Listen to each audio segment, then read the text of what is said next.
Good morning, everyone. So today we have with us Dr. Santhosh Kumar Sahu from IIT Madras. A brief profile about Professor. Dr. Santhosh Kumar Sahu is an associate professor of economics in the Department of Humanities and Social Sciences and an associate faculty at the School of Sustainability at IIT Madras, Chennai.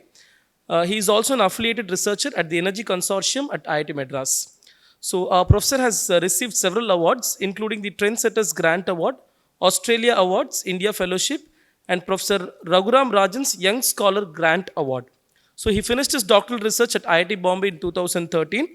The thesis titled Economics of Energy Use in Indian Industries, for which he received an Excellence in PhD Research Award for the year 2012 and 2013 at IIT Bombay.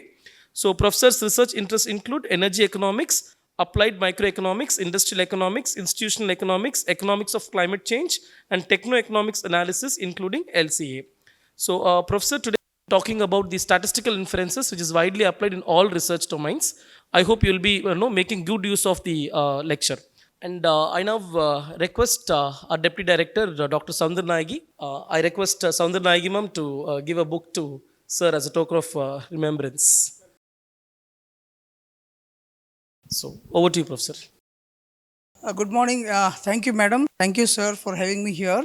We will discuss, I think I have time till 11 o'clock to discuss statistical inference. How many of us have done any course in statistics? Any course? Have you done any course in statistics? I will not ask any question, promise. Just raise your hand so that it gives me one. At least see, she has raised the hand, okay.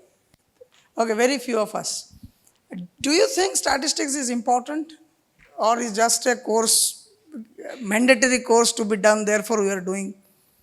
Do you think statistics is important? Right? And do you know statistics is used in every science, may it be natural science, engineering, or maybe humanities. Everywhere statistics is used, right? There is a new department called data science department which largely depend on statistical foundations. Right? So, what we are going to quickly discuss is we'll start with the very basic, okay, because I thought it's a heterogeneous crowd. We should have clarity in the basic understanding so that you can take up any book and you can study further. In between, whatever doubt you have, please raise your hand, stop me, I'll try to answer the questions. Okay. So why do we need to know statistics? Okay, that is the first question that comes, and particularly I know I was told you are all research scholars. Why do all of us need to know statistics and how different is from mathematics? Or do we think mathematics and statistics are the same? Okay. Now, for instance, if I have to teach statistics for entire India, is it possible? It is not possible because the population is 140 crores with us. One person cannot teach. So what happens? We teach on samples. For example, I came here, I am teaching to 50 students, 100 students. I'll teach in IIT Madras around same 100 students.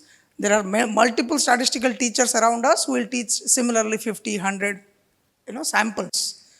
So in aggregate term, what happens? Everybody knows statistics, right? So we need to look at the sample. What is a sample? Sample is a part of a population which is a subset. When you say subset, that goes to mathematics, right? But when we use in statistics subset, that's basically we pick up randomly or purposefully. Correct? What is random sampling? Random sampling means I want to conduct an experiment and the experiment is based on randomly allocated students. For example, I'll say fifth person from second row. I don't know who is the person. Right? Why do I do that? Because I want to reduce something called a bias. Right? What is a bias? Bias means a researcher's idea or researcher's contribution should not be wrong in terms of his or her understanding of the subject. Okay? For example, if I want to prove something, let's say an economic policy, whether demonetization is good or bad. Okay, it's a beautiful, case study that somebody can look at from statistics point of view. Now, majority of problem happened in the Delhi area, right? Nothing happened in Chennai because I was there during demonetization. Nothing happened in Chennai. People were, following the rules. People were doing everything, and nothing happened. Now, I want to support the central government, then I take the data from Chennai and say, look, nothing has happened. Right? No mess up has happened. Everything is fine because demonetization has made people understand each other, etc., etc., etc. Or if I want to attack the central government, I say, look, everything is a mess because in Delhi something happened. It's called a purposive sampling. Random sampling means I take randomly allocated individuals from entire India and do the analysis. That's called random sampling. So what are the objectives we have?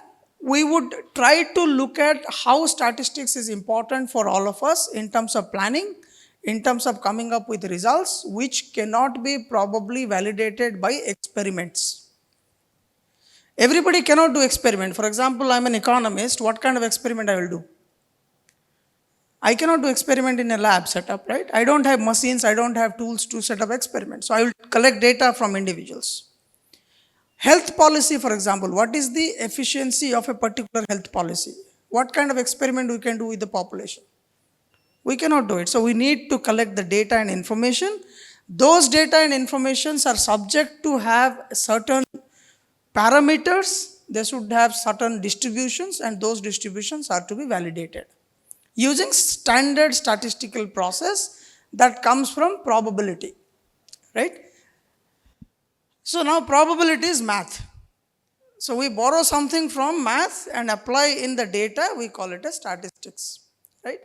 And when we try to infer it, that means when we try to explain it using something called an econometrics like a regression equation, we call it statistical inference. That means we create a hypothesis.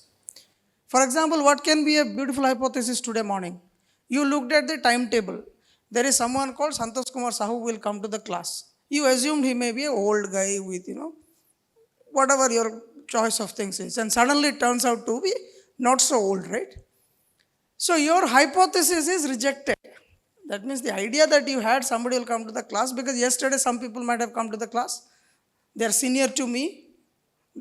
Their height is taller than me. So you might have come up with some kind of an idea that a teacher who takes the class would look like this.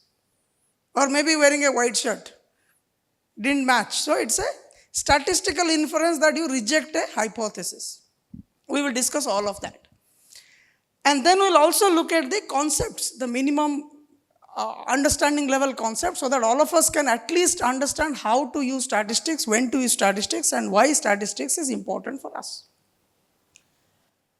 So these are the background to statistics. We'll have the meanings of statistics, development of statistics, how it has grown over a period of time, what is the level at which we are working today, what are the sources of statistics, how statistics is built upon and how it is being applied in various economies, what are the key concepts, what is the data type, and how to do analysis, right? For example, if I take a data in this sample of this class about your age. So age is a parameter which has a standard definition. That means everybody will increase by 1 year exactly if we are on earth. Right? I mean, the earth time will be similar for all of us. But if I go to moon for some reason and stay there, then my timing would be different than your timing on earth. But then if you take income of all of us after 2 years or 5 years, everybody's income will not increase by the same proportionate. Somebody will become really rich and somebody will become lesser rich. So the characteristics of two data here, one is age, has a different distribution, has a different parameter, has a different definition. The delta or the difference is same for each of us when we grow older, but it may not be the same for income. So we call income as a continuous variable. We call age as a count data, because every time we count, the difference between any individual on earth will be the same. So therefore, we cannot use the similar statistical process to analyze age and its attributes to income and its attributes. Correct? So coming to the probability which you left little 5 minutes before, right? So why probability is important? Probability is important because first we cannot analyze the population in complete, because data collection of population is really an expensive task. It's a time consuming task. We select individuals to analyze the data. Whatever data is it. For example, if anybody is from health science or health sector, let's say we understand the occurrence of Down syndrome, right? Down syndrome is one of the most prevalent problems. If you want to look at the characterization of Down syndrome, we cannot do a population survey. We have to take sample. But then the problem is whether the sample is representative or not. Depends on the probability of selection. So if you guys remember in your 10 plus 2 or degree, whenever you have done probability course, we start with a toss of coin. So we say fair die. That means a die which is equally shaped, there is no cheating involved, and there are 6 sides, we toss it. So what is the probability of 6 coming? Is 1 by 6, right? All of us know that. That means anybody in this earth will roll the dice. There is a probability every time that 1 by 6 will be an occurrence of 1 or 2 or 3 or 4. Right? So probability becomes one of the important foundation for statistical analysis and hence inferential statistics. That means end of the day, the model should explain what is the probability that my model is efficient to explain a particular behavior. So let's just read few of these things which are important because many of us do not look at the first few chapters of statistics every time, because these days what has happened when Excel has become more powerful tools for all of us and programming language has become a competitive tool like MATLAB. Many of you might be using MATLAB. Anybody using MATLAB here? 1, 2, 3, 4, 5, 6, many of you. Anybody using R software? Which is a free software which you can write your own codes, right? You don't have to buy that. It's a free software, right? Python. So many of us write these things and execute certain syntax and certain arguments. But it is important also to look at how the branch had started, right? When I speak, you please read it so that I don't have to read it again because I have 2 different slides to complete for till 11 o'clock. So the point is, if we understand the concept, it is basically better for us to write either R, Python or any other language. Or what we generally do, please do not use ChatGPT because it also gives you good amount of programming modules, right? If you buy ChatGPT, it can actually write your equations and give it to you. So if you understand, you can basically come up with new models. Because your statistical foundation has to be strong to know what is the definition of mean. Of course, we will also look at that, right? Or average, and why it is called average. And why the equation of average is summation x by n. Right? Please think about it when we will discuss more about it. Why not summation x by n plus 1? What will happen? Have you thought about it? The average formula everybody knows. Average formula is number of observation you have, summation of that divided by number of n, right? Why not n plus 1, n minus 1, n plus k? Right? What is the reason you want to look at the centrality of the series? Right? That is called average. And how average is used to build complicated models, right? Because majority of the linear models are complicated. Used as a reference point of looking at the behavior of average. For instance, when we grade, the first thing is what is the average score?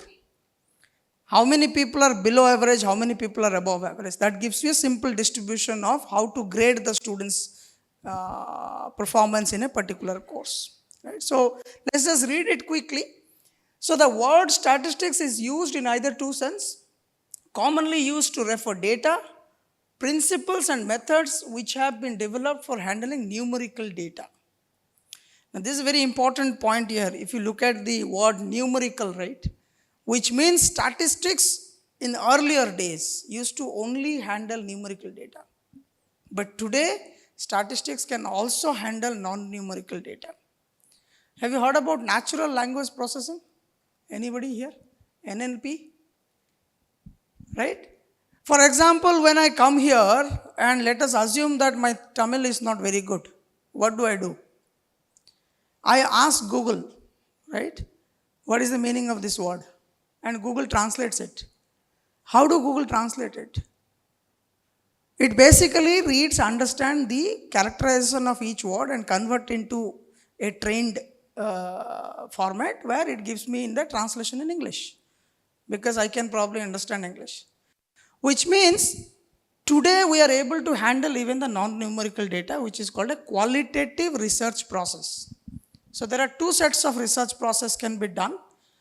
Largely, one is a quantitative research, the second one is a qualitative research. And the third one people say about a mixed method. So what is mixed method? That I will also use qualitative and quantitative data. Now, if you are a science or an engineering student in the first year, right, you just joined, you cannot enter to the lab of your faculty, right, that no, I joined PhD and today only I'll enter to the lab. If you don't allow me to the lab, then I'm not happy about it, right?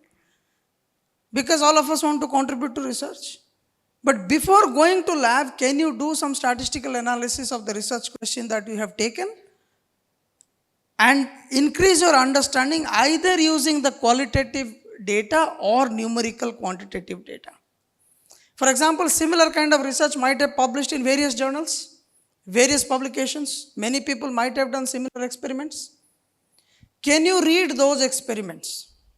And can you make a tabular form of the contribution of the existing literature review, not only in the form of qualitatively writing that this person did this person this did, can you use a statistical method to estimate the impact of such experiment conducted in any place in the world? Then you may go back to the guide and say, look, many people have got similar result. Can we change the research topic?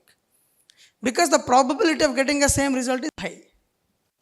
If 100 paper you have studied and all of them are telling that both variable have positive relationship, that means there is a high probability I will also get a positive relationship, right? So that way, statistics today can definitely handle non-numerical data as well, other than the numerical data. So it is called basically a qualitative data analysis, which falls as a limited dependent models. Limited dependent models. Okay. Basically, when your data is not a quantitatively defined data. Just to give an example here, a generic example. What is the attention span of the classroom here classified as male and female? Now, male and female are qualitative data, right? They are defined based on certain conditions. I cannot convert into purely quantitative data. How do I model it? How do I model a particular research question characterized by male and female, or characterized by people coming from state X, state Y? These are not quantitative data like income, expenditure, or number of events, right? They are basically two different entities, qualitatively defined. Ethnicity, whatever you take, right? For example, if somebody in this group would like to conduct a survey, how many male PhD student completed PhD in 4 years? Or how many female completed in 4 years, 5 years, 6 years, any year you take, right? Is there a high chance that, that's for the faculties to in fact discuss. Like if you take a girl student, what is the probability year that a girl will take for completing PhD vis-a-vis a boy student? How many publication a girl student can give vis-a-vis a boy student? Right? This model can be done, but they are the qualitative response models. They are not the quantitative response model because the data is not quantitatively defined. Right? So the only addition here is this is a textbook definition I have borrowed from, where it says that when statistics was started, it was able to handle numerical data, but today as we have developed data science, AI and etc., we can also handle non-numerical data for analysis. So it is defined as a branch of mathematics or science that deals with the collection, analysis and interpretation of numerical and non-numerical information. Right? Any doubt? Anything you need an explanation? See, when you don't ask me, there are two ways I will understand. Either I am so fluent and lucid that I made it completely informative, or you don't care about it. Either of these two. Now the third thing is statistics changes numbers into information. Correct? Now, how do I give an example of number and information? 100 rupees note, okay, is a number written 100. Correct? I go to the market, I use that 100 rupees to buy something. Then I realize that, oh, I can get this much of goods and services by giving 100 rupees. Then I come back and write it. I mean, if you ask your parents, they would say that there was a time people used to write down how much expenditure they used to have every month. What was the income? So they were creating an information set. Or let us say you went to a tribal location where internet is not there, people are not very educated, and you gave a credit card to somebody. Okay? What will that person do? He'll make a keychain, right? He doesn't know what is the purpose of a credit card, right? He'll make a keychain or some kind of a decorative element. But if you give it to me, what I can do? I can withdraw the money because I know the information set inside it. So there is a data like number of credit card used by number of people, how many people are efficiently using, how many people are inefficiently using. So statistics can be used to convert numbers into information. Information leads to policy suggestions and policy implications. Now, when it comes to policy, please understand that it is not only economists who draw policy. There is a fair bit of misunderstanding happens when we do PhD, right? Only social scientists will do policy. We will not do policy because we are engineers and scientists. No. Who writes the S&T policy? Science technology policy. If I don't understand physics, I can't write anything related to physics. Right? Even in the physics, there is something called statistical physics. Many of us might be knowing. That basically try to estimate the theory, that basically try to come up with the validation of theories using data from anything that they get within physics. Right? So, the information will be converted into policy. So, if your data reading capability is weak, your conclusion will be weaker and your information that you produce will be much more weaker. So therefore, you have to understand, read data well before you enter into any model like Python or any other programming language you are using. Please read the data really, really well. Where cross tabulation becomes an important factor. What is cross tabulation? We have, let us say, 10 variable of interest, or let's say 5 variable of interest, like age, income, gender, where are you coming from, are you connected with a social network, right? And which country you represent. And then we create relationship between each and every variable in such a way that I will be in a position to tell if you happen to be a person from India, your saving potential is higher. Right? Usually Indians have high saving potential compared to others. How does this information came? This information came from the data set. That means the income of Indian households always try to save. They don't want to spend it. Unlike the US counterpart, where they depend on a credit market. We depend on a saving market, right? Therefore, our monetary policy will be based on saving market monetary policy. That is why when you put money in the saving market, the interest rate is 4%. Because they know that definitely you are going to save. But let us say one generation will say that no, we will have a credit market orientation. Then suddenly the monetary policy has to change because the interest rate on credit market has to be higher to get the benefit for the government in terms of tax so that government can invest in development process. So therefore data is very, very important and critical, and we must understand the nature, characteristics of data, because that will give us the information through statistical inference and statistical techniques. So then the question are, what are the appropriate data to collect? Which data I can collect? Can I collect all data that is available for me? Because there are ethical guidelines. You can collect some data, you cannot collect some data. You can store some data, you cannot store some data. For example, if you go to any hospital in Chennai, of course Chennai is known as the health capital of India, right? If you go to any hospital in Chennai, they have the massive amount of data that anybody can think of. They have data on almost everything, right? If you give the power to the hospital to come up with economic policy on expenditure pattern, they are the best guys to do it. Because they have the labs, they have the testing facility, they have the procedure space, they have the canteen, and they have the transport, automobile sector, they have everything. So if you think about a hospital, that's a mini economy that runs, starting from connected ambulance to super specialized doctors who do sophisticated procedures. They know who can pay, who cannot pay, because they have a data information. Historically, if a person is coming from West Bengal for a treatment, or a person coming from Maharashtra for a treatment, who can spend more? But can they release this data to all of us? They cannot. You go to an eye hospital, they have all kind of densely heavy data related to the characterization of eyes for all of us, right? Will they release the data to the public? They cannot, because there has to be an ethical guideline to disseminate the data for the purpose of policy making. Otherwise, what will happen? I mean, that's why many, if you are going through the discussions of Indian economic policy development, you can see that people are talking about the data breach. People talk about, why should my data to be taken by others for their purpose? For example, all of us mobile phone, right? And every time when we install an app, it asks permission. We don't read the permission, we say accept, right? Because we do not know the economics of those data going to somewhere else. Every transaction I do in a mobile phone is being stored somewhere. Somebody is using it, and somebody creates information from those data, and accordingly you get calls.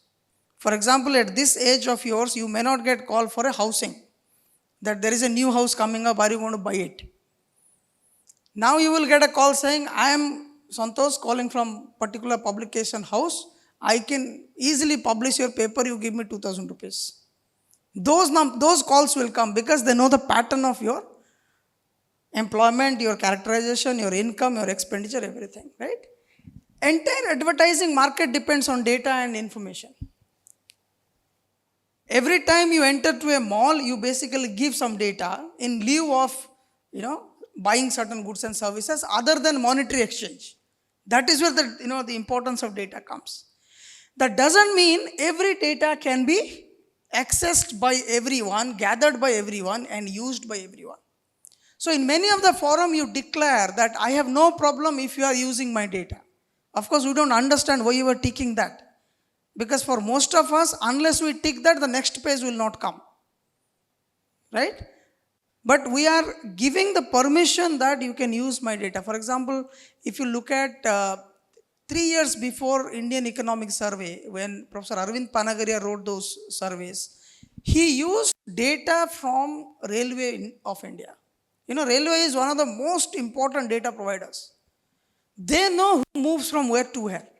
How many people are moving from which city to another city, for what purpose, and what is their age, and how much money they spend in travel, they know about it. He used those data to explain the spending behavior of Indian population. Before that, nobody used it. What is the reason? Before that, nobody was able to understand that this data has that information. The same data, if you give to faculty A, faculty B, both of them will read differently, because it is the ability of the science that we understand, and how we can explain those data into an information set, right?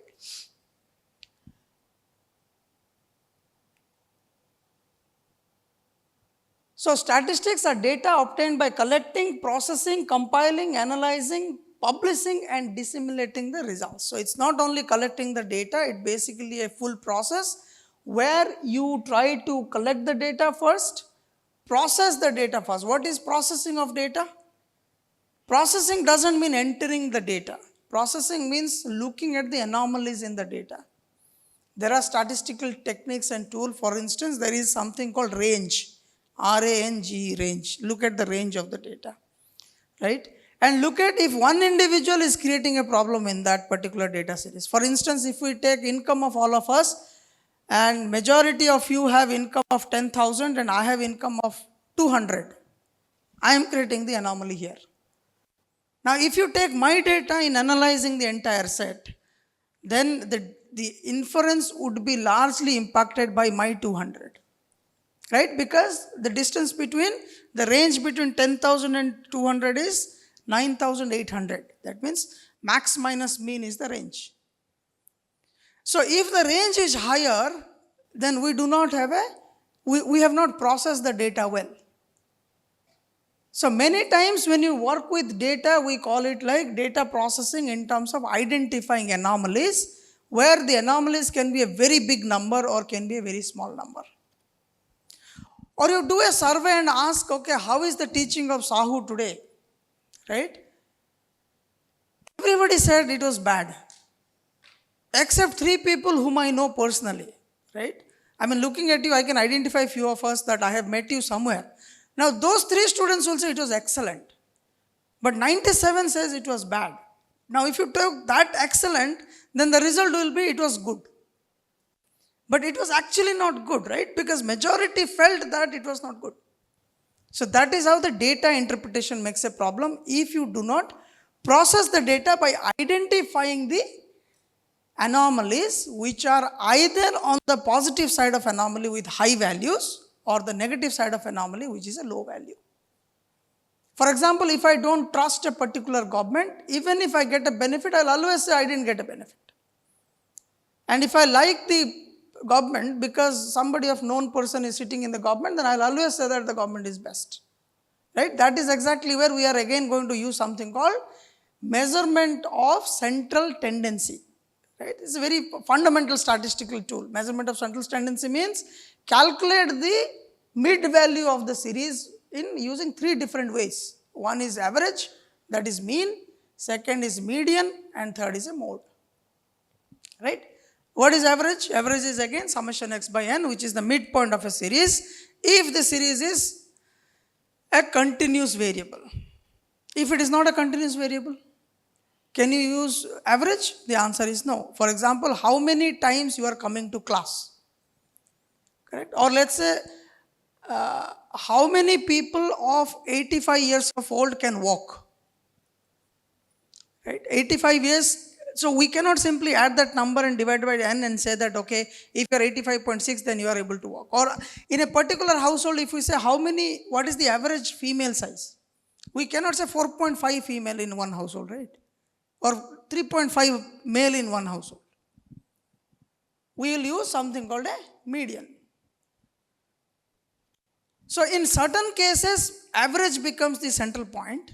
In certain cases, mode becomes the central point. In certain cases, median becomes the central point. If mean, median, mode all fall in the same point, we call it a normal distribution. That means a normal distribution is a bell-shaped distribution which will have the characteristics that average, median and mode will fall on the same point.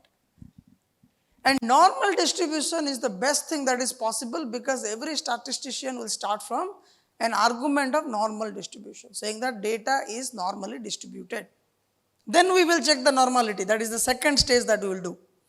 Because that is the most easiest form of distribution that anybody think of.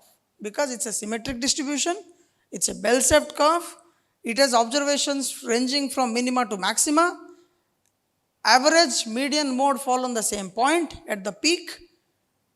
Therefore, it is easy to explain the change in terms of the behavior. It gives a beautiful histogram, right? Then we look at the real data and fetch it on the normal distribution we assume and say that, oh my God, it's not normal distribution, it's actually right skewed. That means the data is right hand side bent. So what kind of statistical process I can use for that particular data set, right?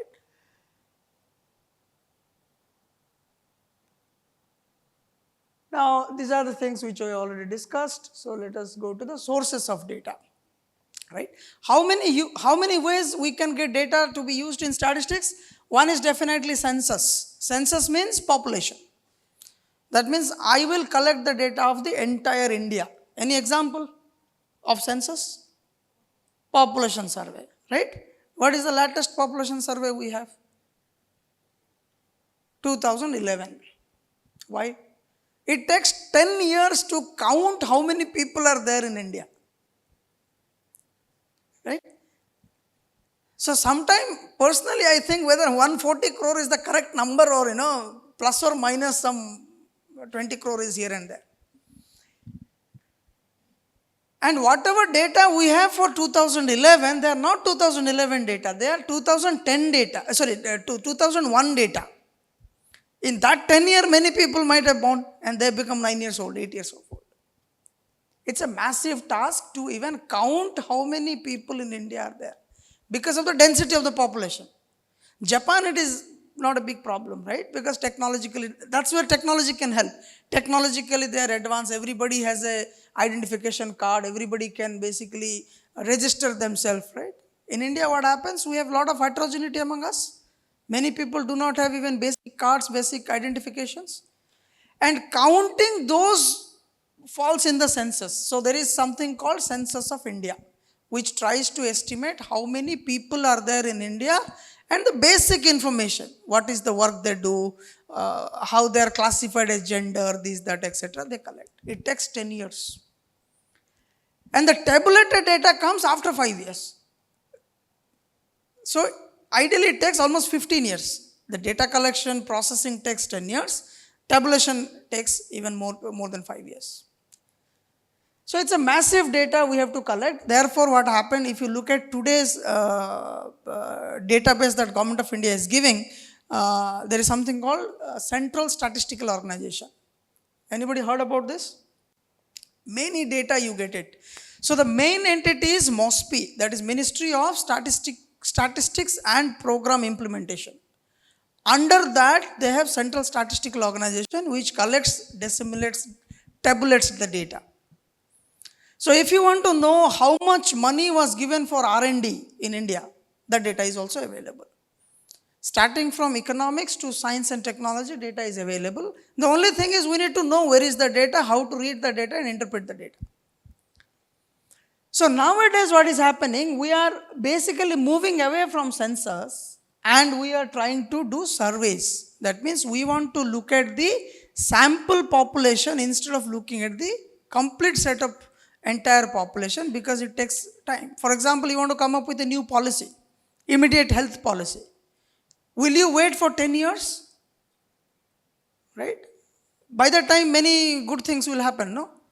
So you need to have only population, only sample which are representative sample. Use those representative sample to come up with some kind of a policy. So we use surveys. If you look at the surveys, there is something called National Family Health Survey that gives you data about the health status of families. There is something called National Sample Survey Organization that gives data on household expenditure patterns. There is something called Annual Survey of Industry. It gives you industrial data. There is sample collection happens through employment statistics. These are not population surveys. These are sample surveys. So sample surveys are efficient, non-time consuming, immediate result can be inferred if your statistical inference is correct. Then we have experiments. Experiment is, we all enter into the COVID-19 conditions. Will government wait for sample survey for each of the state and each of the district and everything, and then they will take a call whether a vaccine will be given or not, or will do the experiments? So they will pick up few cases, experiment will be done, testing, validation will happen depending on the TRL level of the medicine that has been designed, and if probability of cure is high, then they basically give it to everyone.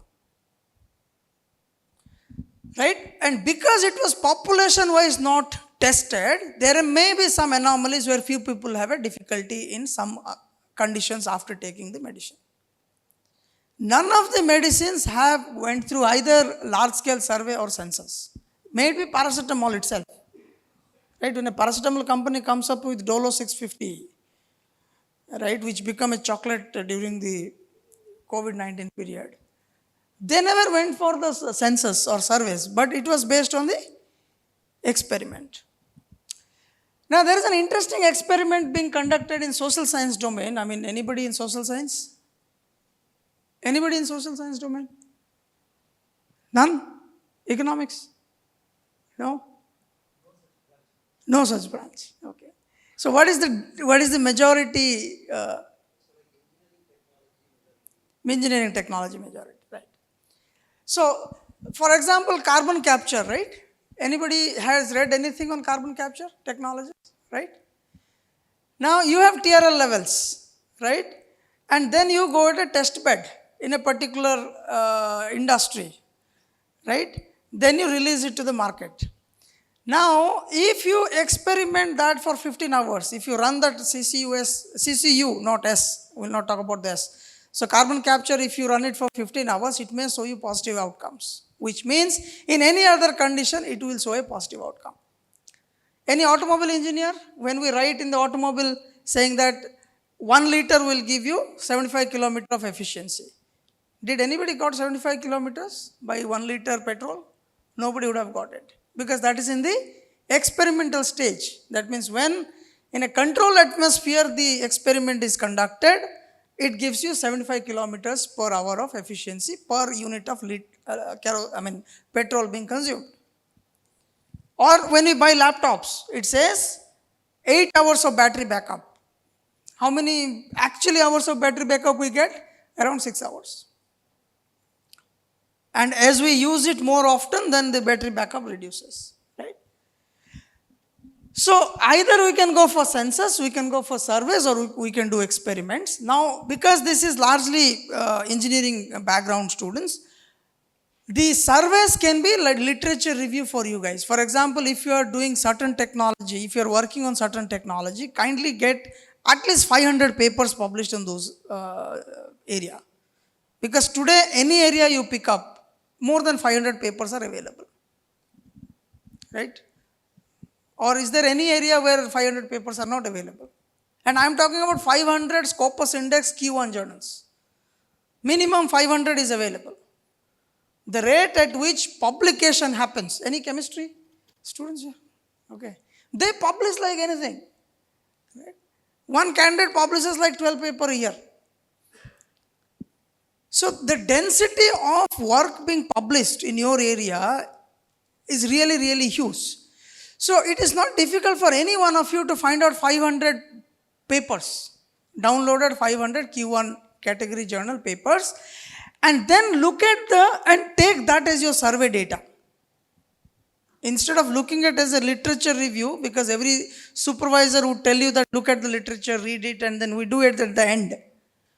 When every experiment is over, then we reverse it and do it, right? Why don't you reverse it before you enter to the lab? You take 500 papers, read those 500 papers in the timeline, let's say in last 10 years. That means every year you are taking 50 papers. Then you see what is the growth in these areas till today. Right? And follow one particular researcher. Let's say a particular researcher has been publishing in 10 years from a particular lab.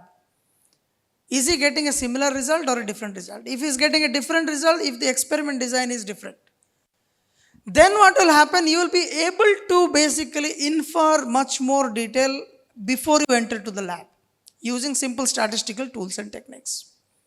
And you may come up with a probabilistic model where you say that if I conduct the experiment in these conditions, I would be able to get the following results. Then you validate your results with the experiment that you are conducting.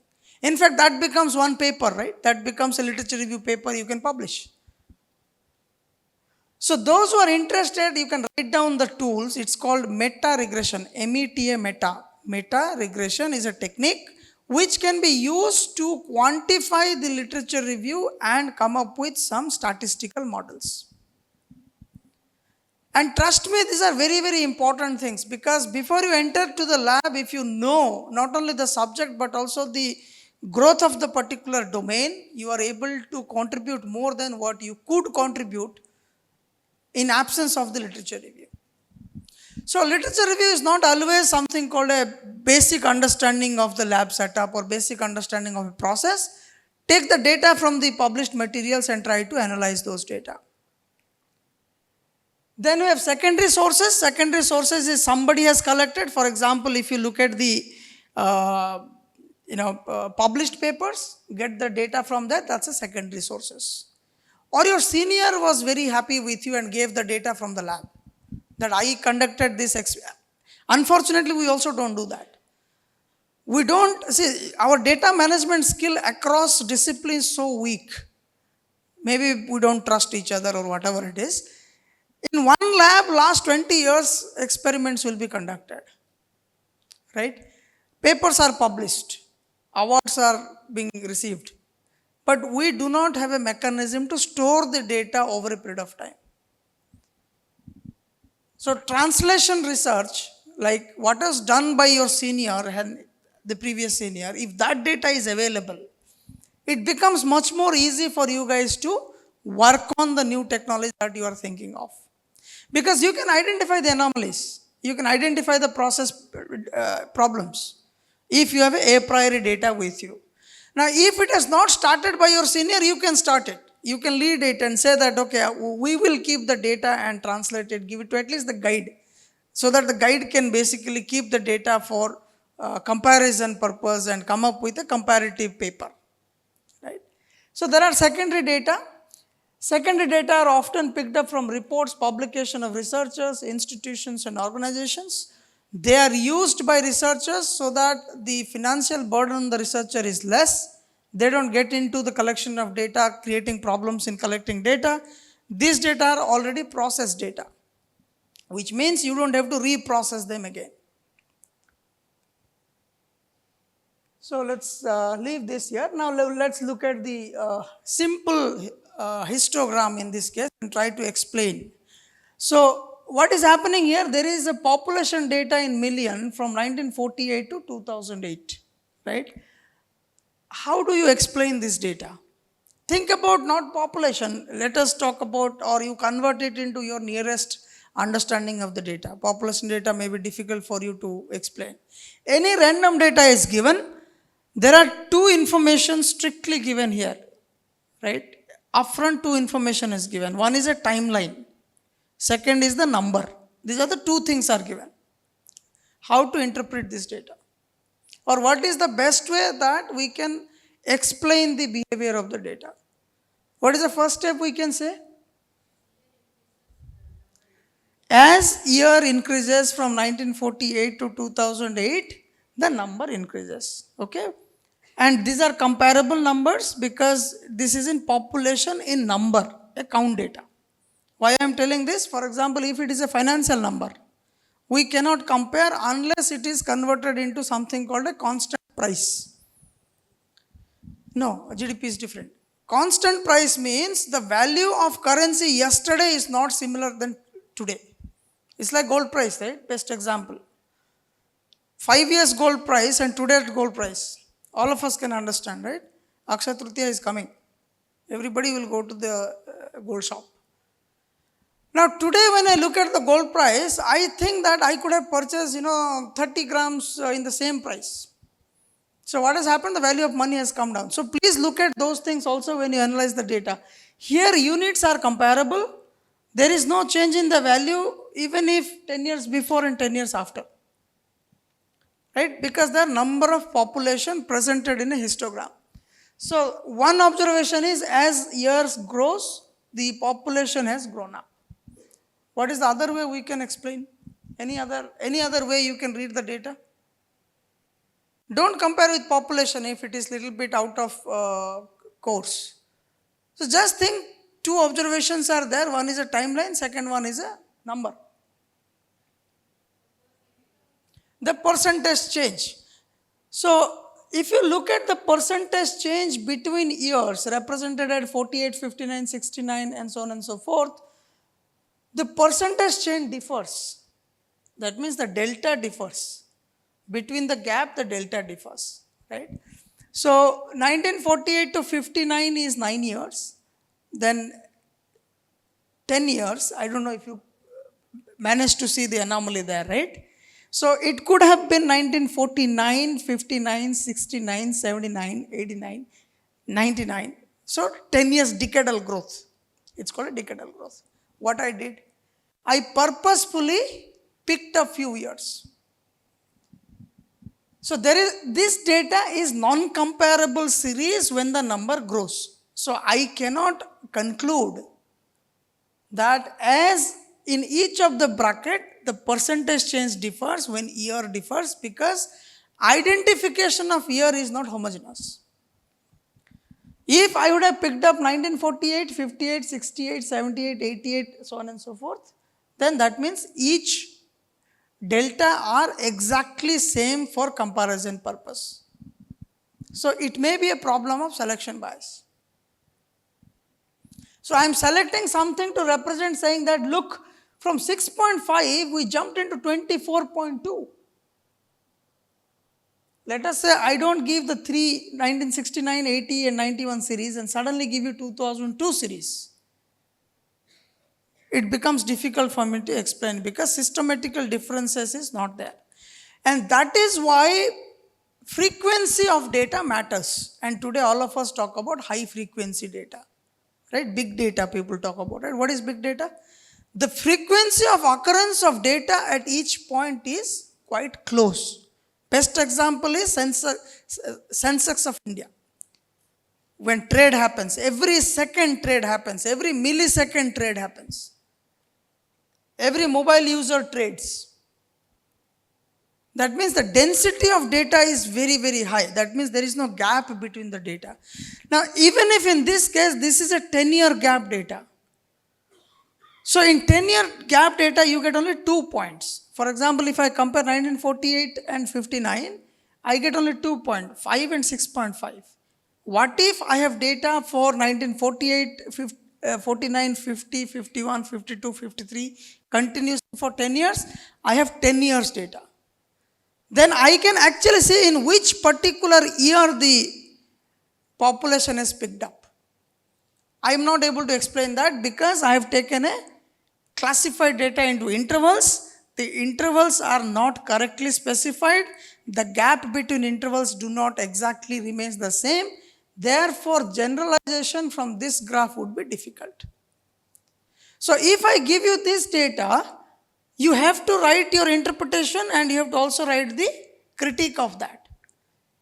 The interpretation is it is growing. The positive trend is there. That means in 1948, the number of population are 5 million, which increased to 29.6 million in 2008. However, the data is incomplete to generalize in detail. Now, let us look at the second type of data, right? That was one data which was annual data, correct? Every year was only given. Now, what is the anomaly here? Here the anomaly is, I have given data of 1992, 1997, then 1999, 2002, 2005, I have given monthly data. Right, 00 means January, 03 is March and 06 is June. Right, what is the mistake or what is the purposeful misidentification I have done? I mixed the data between yearly data with monthly data. Right? What happened? What is the problem here? The problem is frequency of occurrence changed. So, few data occurrence is once in a year, once in 12 months. But few other data is once in a month. So, the first two are yearly data, next three are monthly data, but again it is not cumulatively arranged monthly data.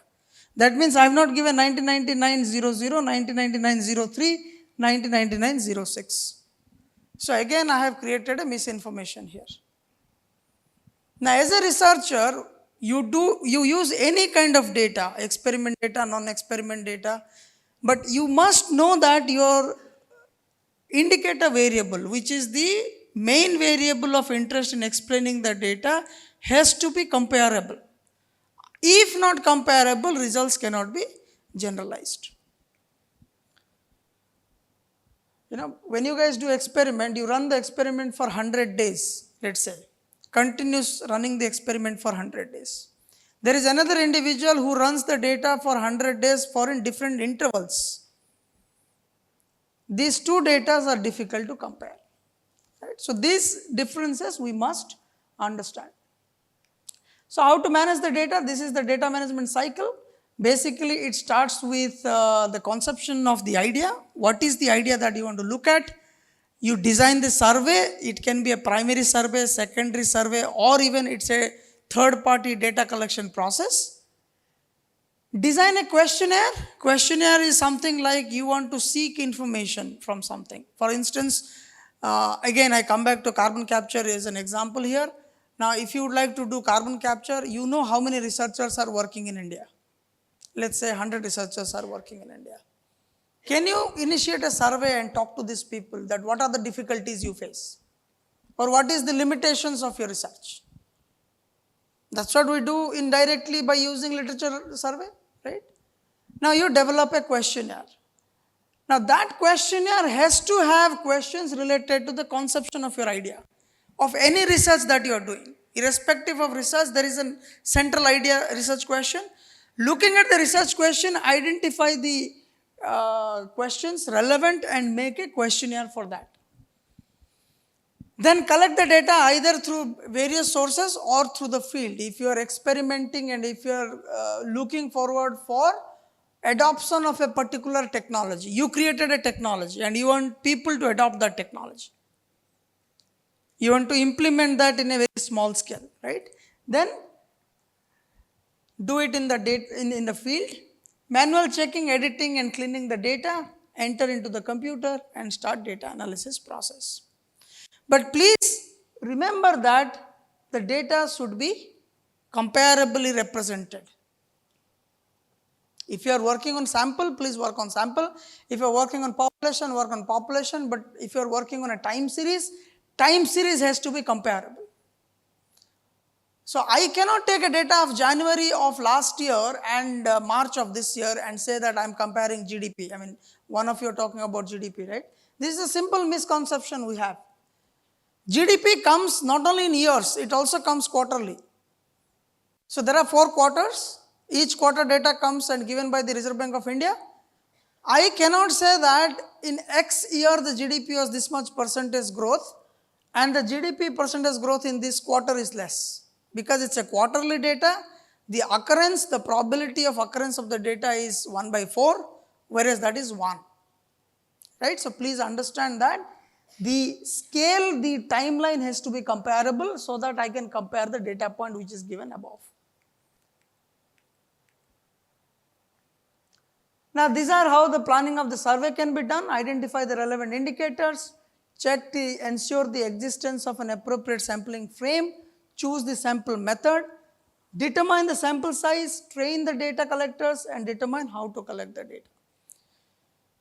And this is exactly runs behind an ML process, right? When you train the machine, then you basically train the machine how to identify the anomalies depending on the sample design. Now, one important part I would like to tell here is what are the sample design techniques? One is called random sample design technique. Okay? What is random sample design? I randomly choose people.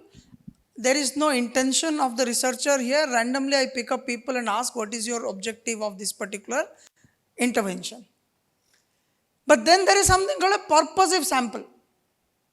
I have to use purposive sample if the data is very critical and it will not be given by anybody. Third one is called a snowball sampling.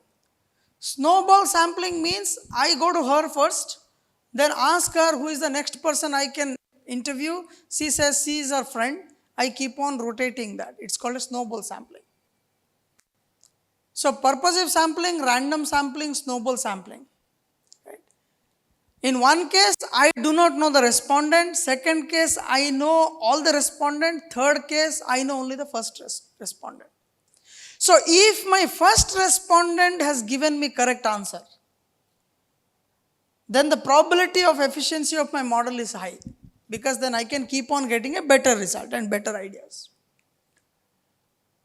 So these are the sources which we have already discussed. The naming them was Census of India, NSSO, National Sample Survey Organizations, or any government sources that you can get data from.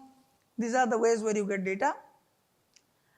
Let's leave this here because it is not very important or it will be repetitive. We'll go to some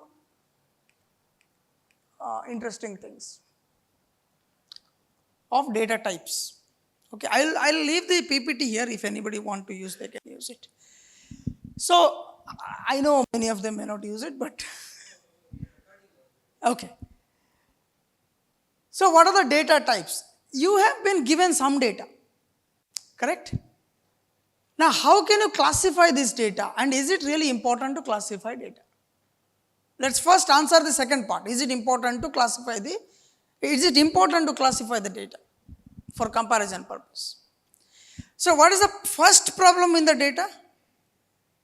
Units of measurement is the first problem. So in energy, if you are working, somebody says in British thermal unit, somebody says in kilojoule. Can you compare these two things? You cannot. Your friend works in US, gets let's say $1,500 per month, and you are getting 35,000 rupees. Is it comparable? Not comparable. Right? So I cannot conclude that your friend is really happy because he is in the US.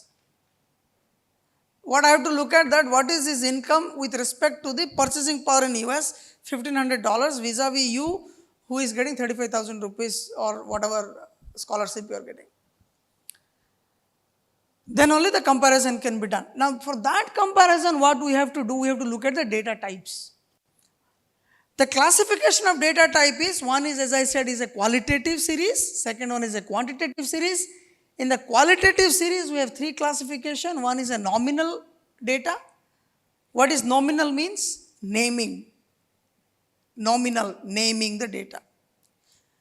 Any example you think of? Color, right? Hair color, for example. So if I am a dermatologist, I want to advise people how to make white hair into black hair. What do?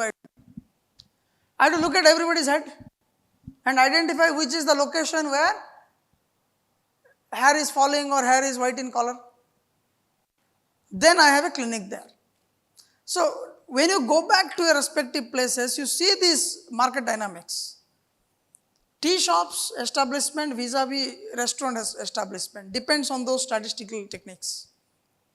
Right? So that is nominal variable. Naming the variable is a nominal variable. So anything which is a name and be classified into groups. If you have started publishing your papers, these days it is mandatory that we have to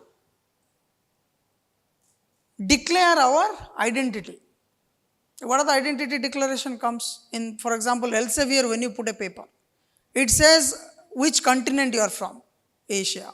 Which country you are from, India. What is your nationality? Because in India, I may not be an Indian always, right? Somebody from outside can come and work. I say India, Indian. Then they say, what is your gender? In every case, they also allow you prefer not to say.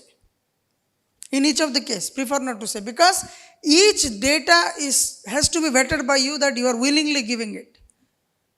So these are all naming of the variables. That means I am a male from Chennai, from India, I am an Indian and I am an Asian. That's the nominal variable.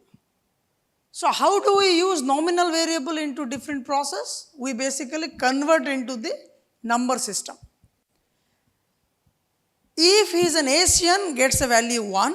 If a non-Asian, gets a value 0. So that we have now converted the non-numerical series into a numerical series. Male gets a value 0, female gets a value 1. Why 0 and 1 are so important? Any mathematics guys here? Anybody from math? Or who loves math? What is the relationship of 0 and 1? Of course, binary. Everybody knows who has not studied math. They are orthogonally different. The orthogonality is established between 0 and 1. Right? Now, why orthogonality is required? Because male is assumed to be completely different than female based on some definition. There are two different classifications and there is no overlapping of the two sets, set A and set B. If I say male and female, they are not overlapping between them. Right? The second one is an ordinal one. We ordered it. How do we order it? Ordering is based on some definition we say this is good. right? Every time when you go to, when you are using any technology, for example, WhatsApp calling,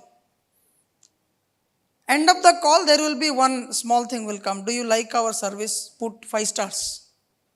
Okay. You put 5 stars, they will never come back to you because they are happy. You put 1 star, they will come back to you. What happened to you? So we are ordering. That means 1 star is bad, 2 star is better than bad, and 5 star is the best. That is ordering of the variables. Or grade point. A beautiful example. Grade point. Instead of percentage scale, convert into grade point. A grade, B grade, C grade. A grade is assumed to be a good grade compared to B grade. So that is again a ordinal variable. Now if you are working on household fuel choice, if I am using LPG for cooking, I get a value 1. If I am another family using wood for cooking, gets a value 2. 1 is better than 2. That means we are ordering the variable based on some characterization of the series. It can be anything. Or technology readiness level 1, 2, 3, 4, 5, 6, 7. Right? What are these numbers? They are ordinal numbers. So if you do a survey of technologies available in your domain and put it in TRL levels, TRL 1 to TRL 7, 8, whatever is there. Now look at what are the areas where TRL 6, 7 is more prominent and what are the areas where TRL 1 and 2 are more prominent. Then see whether you would like to intervene into basic research of 1 and 2 or you would like to use applied research and get into 6 and 7 TRLs. So the TRL itself is a case of ordinal series. Or anything which can be converted or assumed or argued between good, best and better can be an ordinal series. Right? Then we have the binary series. Binary is there are only 2 choices. So for example, nominal can be more than 2 choices. Ordinal again more than 2 choices. But binary will have only 2 choices. Male, female was an example of a binary series. Either you like it or not is a binary series. Many of the survey conducted for customer satisfaction. Have you ever entered into those kind of surveys? You have been to the airport, right? In the airport, have you seen there will be a machine kept and you put a button saying that do you like it or not? Right? Have you seen a binary button there? You will never see a binary button, right? Is it not cost efficient to put a binary button? At least one button cost will be less, battery charge will be less, electricity will be saved, we will probably reach to net zero quicker. No, right? There will be minimum 3 buttons. Because then statistics can be used to interpret the data between I did not like it, but it is good. So there are 3 buttons. 3 smileys will be there basically. So binary is a strict condition of an orthogonality of 2 series. Either yes or no, either male or female, either you are happy or not happy. They are strictly defined orthogonally to identify the success and failure, for example. Ordinal variable is basically when we have an ordered system, that means ordering between 1 to 5. Nominal or non-ordered system. Nominal naming the variables are not ordered. So that means naming the variables or naming the indicator cannot be cross-compared. Ordinal can be cross-compared. That means if I was teaching good, I will be teaching better tomorrow. That is the ordinal series. And binary series are those where only 2 options are there. Either yes or no, either success or failure. Now based on these, we have different econometric techniques that is being used to explain the data behavior. Similarly, in the quantitative part, you have 2 choices. You have continuous variable like income where all 3 measurement of central tendency can be calculated. That means we can calculate mean, we can calculate median and we can calculate mode. But if one of them cannot be calculated, it becomes a discrete series. So the quantitative data can be classified either into a continuous or a discrete series. How do we explain these behaviors? We can first start using a graphical representation. Right? Graphical representation is largely used in technology studies. Your experiment design and graphical representation are very important. What are the options we have? We can have a histogram, we can have a bar diagram, pie chart, error bars, and many more are there, right? But each of them, even line diagram, I forgot to write it here. Each of them have a definite, distinct characteristics to use it. Please do not use randomly. For example, if your data is not a time series data, that means yearly, daily or monthly data is not available, do not use line diagram just because line diagram looks nice. The meaning of a line diagram is there is a rate of change in growth. And each year's data is comparable to the previous year. So if there is a time series data identified yearly, monthly, daily, or whatever is the identification, you can use a line diagram. Otherwise, kindly use histograms. There are various histograms now, it has come in Excel that you can experiment and do it, right? Now, pie chart use only when your variable of choice can be added up and logically explained into 100%. For example, if family income is 100 rupees, what is the contribution of men and women can be represented in a pie chart. But time series data do not enter into a pie chart even if Excel can give you results. So please do not blind faith on Excel because Excel doesn't think. Python doesn't think. We think, right? So you have to identify and see what is the way that I can represent the data in a nicer way.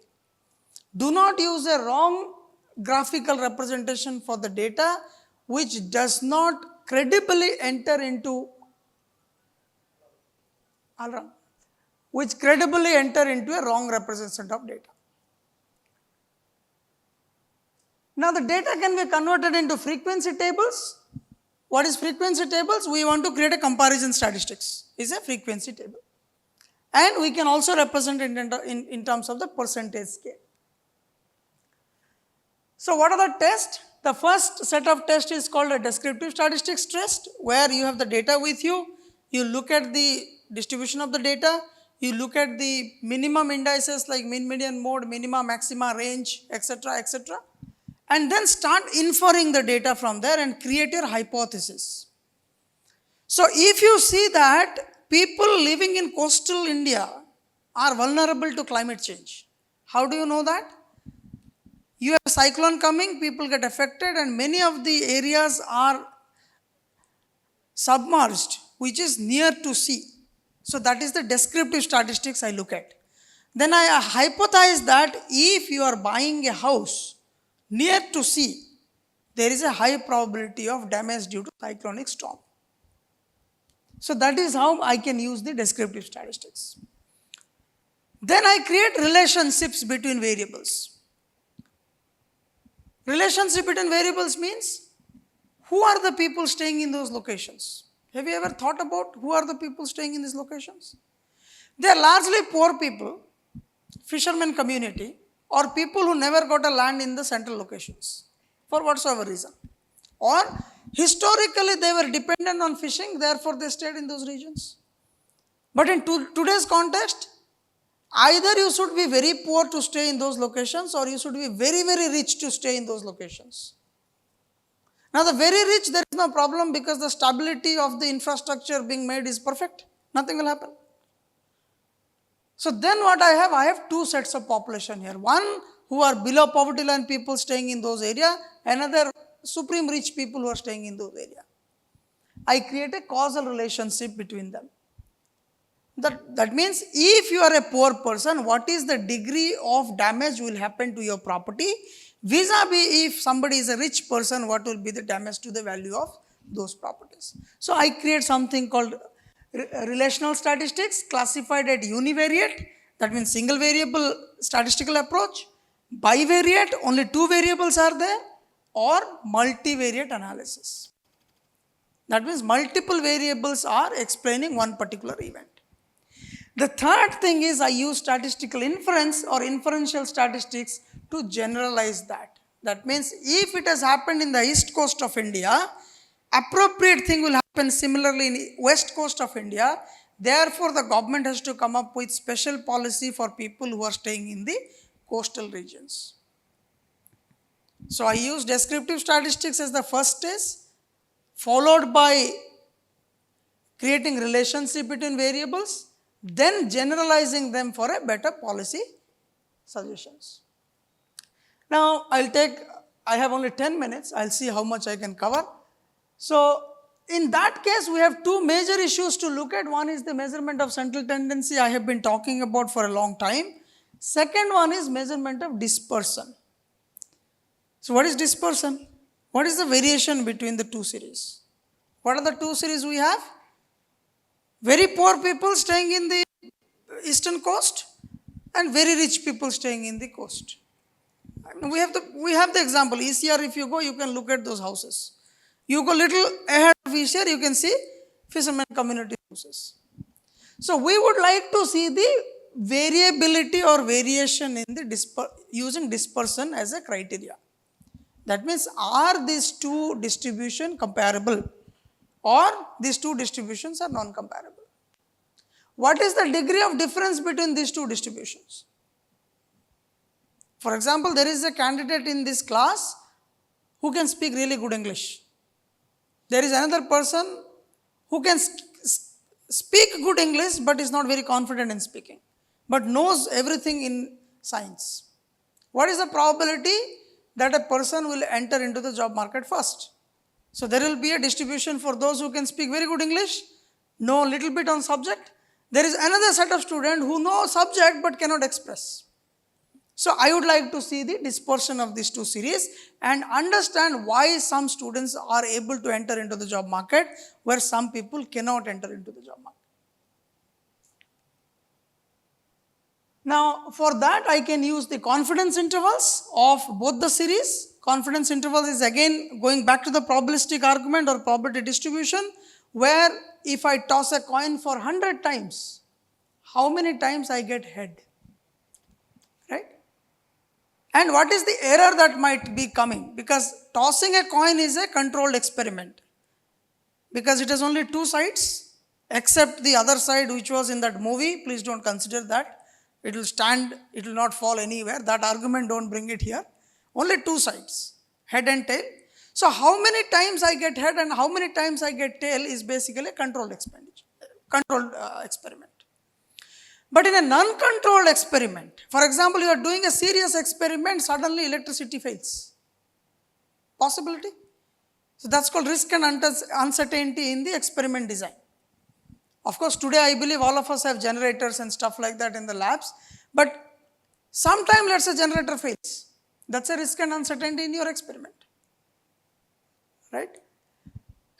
So then what happens? Probability theory tells us that for every experiment conducted, every 100 experiment conducted, if at least 90% is the success rate, then there is a statistical relationship between these two variables. So that means we reject 10%. That means 10% is failure. For every 100 times experiment I conduct, I get 90 times the same result. Then I can generalize this to in a larger forum. What is most accepted? If 99 times it is the correct answer. For example, you ask me any question, I will give you an answer 99 times. You conduct any experiment, the value doesn't change. Right? For example, the small g, that is the gravitational force of Earth. If you actually look at it, is not exactly 9.8 meter per second everywhere in Earth. It's an average score. If you go to the North Pole, it will be different. Go to the South Pole, it will be different. Little bit variation will be there. But the agreeable average is 9.8. That means on an average, the force is 9.8. Anywhere you go to the, any sphere you go to the Earth. So that is being tested by confidence intervals. So that means confidence interval can tell you whether your results can be generalized or cannot be generalized.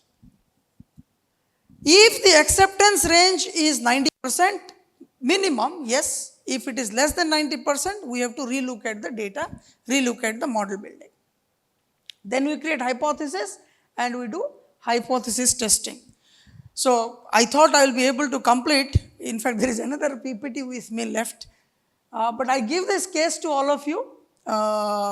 Please look at this case. You don't need to submit to me. You can probably take it by yourself and do it. Basically, it's a case.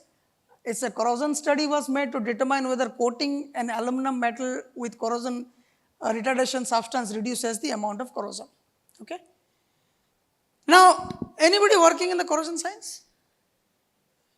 Metallurgy? Okay, someone is there, don't want to raise the hand, that's also fine.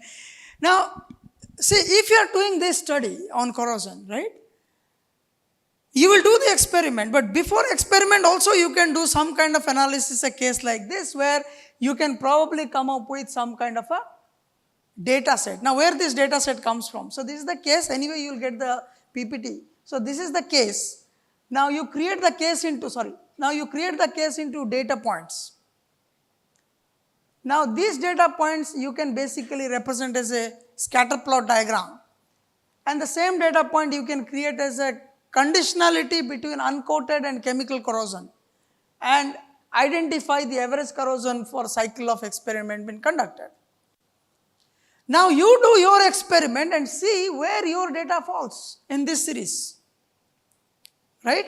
So, what have you done? You got a minima value, a maxima value. So, you know that the values are going to be between 0.25 to 0.85.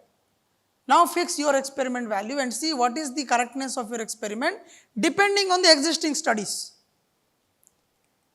So, you can represent it in even you can create a comparable statistics and see what is happening between humidity, the relationship between humidity and average corrosion. If humidity will go up, what is going to happen in the average corrosion? Do you have the same corrosion science for central India compared to the coastal India? Answer may be wrong because it depends on multiple factors. One factor is humidity. Now, if you do such kind of, I go back to 500 papers per person. If you download 500%, make it a data set like this, and you can basically do much more research before you enter to the lab. So, I stop it here. It's 11. Any question if you have, quick questions, I would love to take it up. And I leave the PPT here, if it is allowed to share. Or if you want any statistics book, please do let me know, I will send it to sir and he can give you the reference. And if you are reading statistics, my advice is do not read statistics which is available in the market for everyone. There are statistics for every science, every subject. Please subscribe to the nearest subject that you refer to. For example, there is statistics for engineers. Use that because the benefit is the case study given there or examples given there will be from your domain. If you get standard statistics books, then the examples will be largely economics examples. And then you think, what is the purpose? There is no purpose. Because it is not possible to relate how you can use those statistics. So, buy statistics for engineers, which gives you the examples comes from engineering labs. That will be very, very helpful. Right? No questions? Thank you, sir. You have poured a lot of information as like raining at outside. So I understand that how data is so important. Like so recently I came to after fixing the title, I came to know that the data is much important. Like recently in Maha Kumbh Mela, where very first time in India, where they introduced blockchain based tokens, non-fungible tokens to prevent stampedes. It was like the stampede, it was happened wherever the huge crowd gathered at one point. So in order to avoid those problems, they collected data by using the blockchain based tokens, and those data is used to measure the crowd density per square meter. Using the data where the government effectively managed nearly around 45 crores of people gathered. Like you see how to effectively manage 45 crores of people at a particular location, where the data helped a lot to avoid massive stampedes. So thanks to the technology, I hope sir has given useful information about statistics and some of the softwares also sir pointed out. So you try to use those softwares and effectively do your analysis, your research work, and, try to come up with a beautiful outcome by using the data whatever you gathered through your research work. Thank you once again, sir. Thank you for immediate acceptance of our request. In fact, sir, I met several months back at Australia in one of the conference. Then, based on that introduction, where I approached the sir to give this lecture, and the sir immediately accepted to deliver lecture for our own scholars. Thank you once again for your valuable time spared here, sir. I hope this session were definitely helpful for many of the scholars who are working in the area of statistics. Thank you.